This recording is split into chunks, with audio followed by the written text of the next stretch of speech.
الحكاية بتتم كالآتي: المفروض حضرتك بيبدأ ارتباط الخلايا الليمفاوية بالأنتيجين. جميل. بيبدأ المستقبل اللي موجود على سطحها بيساعد الخلية انها تاخد الانتيجين وتدخله جوه. تمام. فلما الانتيجين يخش جوه تبدأ هي تعمل تحليل وتفكيك للانتيجين دوت. ايوه فعلا الانتيجين بقى مفكك حتت اهو. جميل قوي. جوه الخلية البائية في بروتين اسمه بروتين التوافق النسيجي، اسمه MHC. البروتين ده انا بشبهه بظرف الVIB.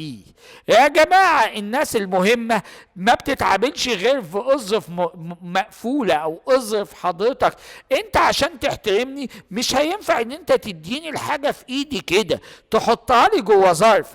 ولذلك حضرتك في بروتين اسمه MHC اللي هو ظرف بتاع الVIB ده، هنبدأ نجيب الانتيجين ونبدأ يحصل له ارتباط مع بروتين MHC ده، وهيتكون مركب عبارة عن الانتيجين المرتبط MHC.